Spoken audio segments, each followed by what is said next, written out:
Hello everyone again. So this is the last time you'll see me today, probably thankfully.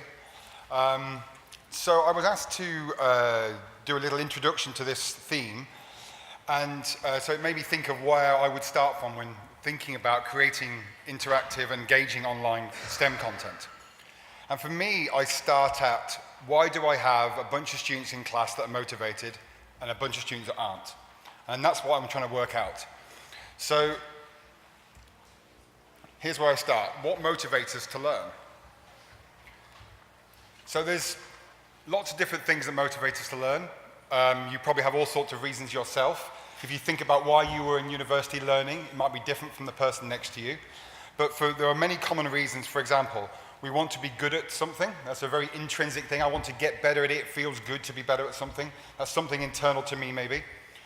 Maybe we want to get a degree or a job in the future. That's a very popular motivation nowadays for people.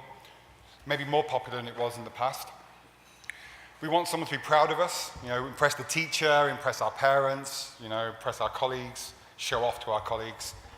Maybe because it's interesting. I want to learn this because it's just interesting to me. It's annoying me that I can't solve this. I have this intrinsic interest in the subject. So these are all rewards. Some of them are intrinsic, internal rewards, and some of them we have to get from external sources. So let's have a quick look at what the research says. So if you go onto Web of Science, you find this paper is very, very highly cited, about 6,000 times, and each paper that cited this is also very highly cited. And the idea, very simply, is that there is a few things that students need in order to feel like they're in order to be happy, essentially. And it literally will lead to mental health problems if you don't fulfill these things. And very simply, it's things like competence. So I feel like I need to feel like I'm getting better at something. So if I do something every day and I fail every day, then I'm going to give up eventually. The other thing is autonomy. I need to feel like that I'm the one that achieved that the teacher didn't just tell me the answer, that somehow there's a path that I'm walking and that I'm in control of. So why is this important? Well, I come back at this about computer games and say computer games students love. There are a lot of parallels with games and learning, and there's a lot of worry around people saying things like gamification. So I like the idea of looking at this from a games point of view and seeing what we can learn from games and what we can bring into education.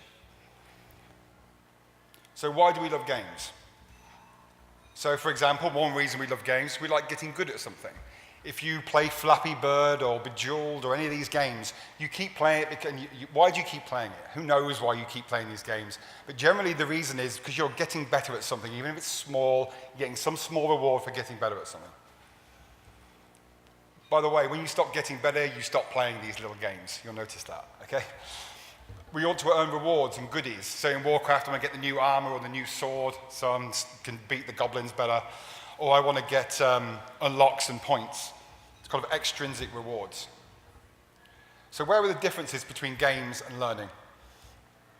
So people always say these things to me, but, learning should be hard.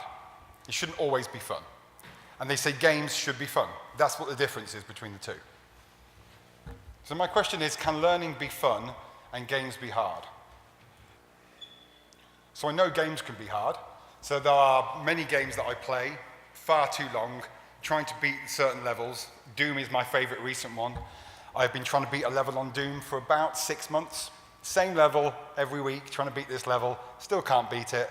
It's not clear if it's fun anymore. It's definitely hard for me, but I'm still coming back to it. I'm not sure what I'm doing. Very strange. So how do we apply all these ideas to online STEM content? Well, we need to make sure the students can get good at something, that they feel that they're making progress.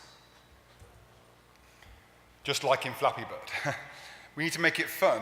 So how can we do that? Use digital delivery to make it slightly more interesting, more engaging, more visually exciting.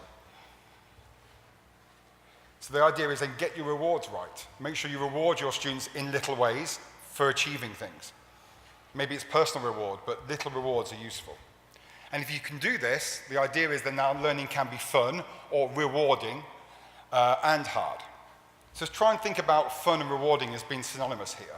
The idea of rewarding is where some of the fun can come from. Okay, so how do we do this? With these online tools, we can use many methodologies to teach to make them more fun.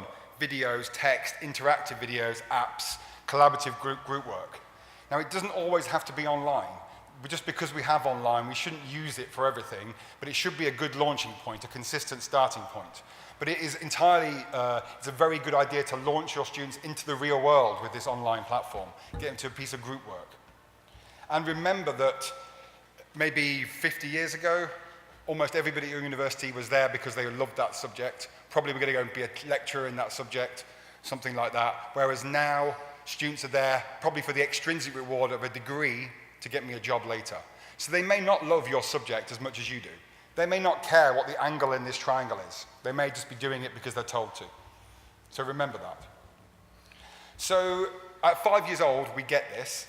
My daughter uses this to learn. It's a game for reading. She finds reading hard, but we make it fun for her because we know it's valuable, so we get her through it. So what changes at high school and university? So for some, the fun is often not obvious.